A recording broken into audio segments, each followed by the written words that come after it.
Please welcome Professor John Coleman.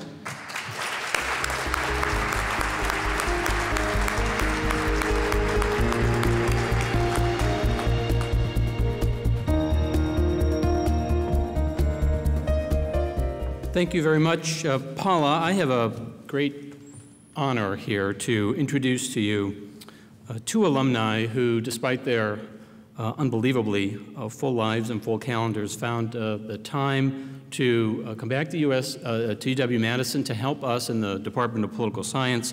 They're on our Board of Visitors. They're great friends of the department, and I always know as the chair of the department that I can count on them when I need some advice and some help. So let me tell you a little bit more about them. Bob Barnett is what is referred to in Washington, D.C. circles as a super lawyer. He represents major corporations. He's well known for arranging book deals for former presidents, government officials, other public figures, and he does this across party and ideological lines. I think it's fair to say that he knows everyone, and everyone wants to know him. As a recent article in the Washington Post put it, to list Barnett as a signifier of Washington connectedness is like calling the sun a symbol of heat. Rita Braver is a super journalist, a word that I've just invented for the occasion.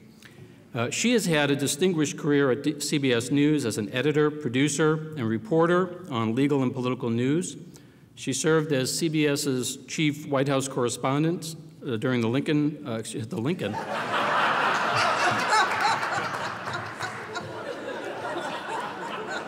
Okay, I was thinking of Clinton and the Lincoln bedroom connection, I guess. The Clinton presidency, though she's a big fan of Abraham Lincoln, I'm sure that also is part of it too. She is now the chief senior correspondent on CBS Sunday Morning. Her terrific work has been recognized with numerous awards, including 5 Emmy Awards.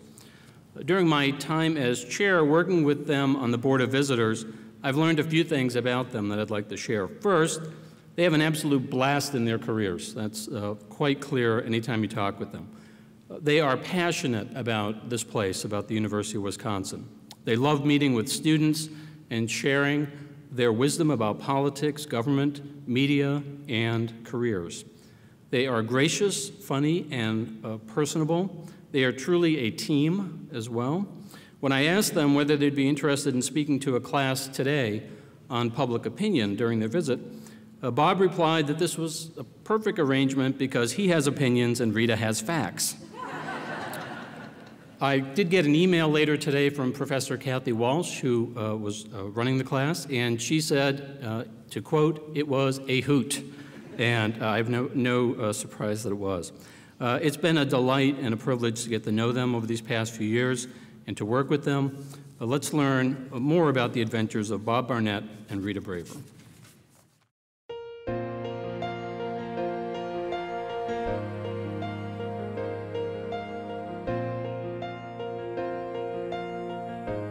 Politics might be the underpinning of the life Robert Barnett and Rita Braver share together. But in their careers, they are decidedly undecided. Bob is a renowned Washington attorney, Rita a senior correspondent for CBS News, and through their work to share viewpoints from across the political spectrum and around the world, they keep America informed and entertained. Their exposure to politics started early. Bob grew up in Waukegan, Illinois. His father worked for the federal government. In high school, Bob was active in debate and theater and discovered a gift for memorizing long speeches. In Washington, D.C., Rita's parents also worked for the government. She nurtured an early interest in journalism by creating her own newspapers, first in her neighborhood and at camp, then in junior high school. She was the first girl to be named editor-in-chief of her high school newspaper.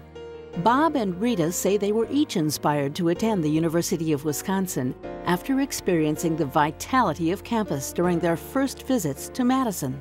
I fell in love with the place like everyone does. I immediately was struck by the beauty, the grandeur, and the energy of the lakes, the buildings, the hill. It was one of those magical days that you get in Madison. People were sitting out by the lake, and it looked like the most fabulous place to be. I went to a class and fell in love with the school. Rita and Bob were both studious undergraduates, drawn to courses in political science and English. Bob remembers the impression made by the array of courses available in the campus timetable. I thought, how can you choose? It was 300 single-spaced pages of everything the human mind could seek. As the feminist movement grew and the Vietnam War shaped campus life, Rita says she enjoyed the exciting time as a reporter for the Daily Cardinal. I have strong memories of academics, but a stronger sense of a place where you were encouraged to think, stretch your intellect, and consider possibilities. I went to anti-war protests, not so much as a participant, but more as an observer. I always saw myself as a reporter. Their courtship began in a law school study hall. After their first study date, Bob asked Rita to marry him. I was dead serious and crushed when she said no. But they continued to date, and 5 years later, he asked her again. They married in New Orleans in 1972. Rita was working her first job at the CBS affiliate in New Orleans. Bob had finished his law degree at the University of Chicago and was clerking for a Louisiana federal judge. When Bob was offered a clerkship at the U.S. Supreme Court, they moved to Washington, D.C. Bob then worked on Capitol Hill for U.S. Senator Walter Mondale. This sparked his lifelong interest in politics and his work on 8 national presidential campaigns. I had a great feeling that I was contributing to the destiny of the country and also deeply enmeshed in politics at the highest level. Rita's star was also rising. She joined the Washington Bureau of CBS News, producing and reporting shows such as CBS Evening News, 48 Hours, and Face the Nation. In 1983, she became the network's law correspondent. She covered controversial issues such as the Iran-Contra case, abortion, civil rights, organized crime, and she's known for breaking several stories about notorious spies. As chief White House correspondent, she followed President Bill Clinton throughout the 1996 presidential campaign. When it was time to leave the White House, I said I wanted to work for Sunday Morning. The head of CBS News almost fainted because I'd always been a hard news reporter. Turns out it's the perfect place for me, and I'm lucky enough to work for the show. Rita's reports range from arts and entertainment to politics and foreign policy.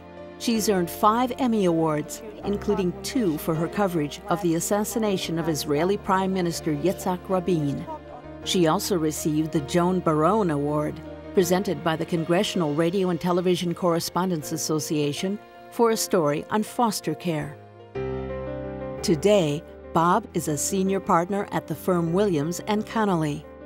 He represents corporations like Toyota, McDonald's, and Comcast, and is one of the world's top author representatives.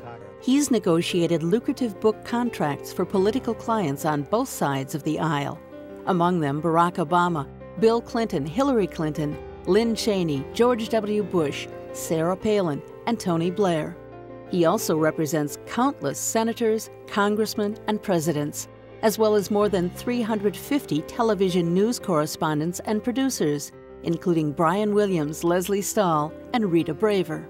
Entertainment Weekly magazine named Bob one of the 100 most powerful people in the entertainment business, and in 2004, he was ranked #1 on Washingtonian magazine's list of Washington's best lawyers. Every day is different, and every day is a challenge. I never know who's going to call next. I don't know that I would love being a lawyer if I didn't have the practice I have. Rita and Bob are looking forward to their next big collaboration. As grandparents, daughter Meredith is expecting her first child in May. Rita's reporting takes her on the road 150 days a year, but the couple tries to make an annual trip to Wisconsin. They also give back to the university as members of the Board of Visitors for the Department of Political Science. Though their busy lives sometimes keep them apart, Bob Barnett and Rita Braver are bound by their commitment to family and friends, their loyalty to the country, and a partnership inspired by their Wisconsin experience.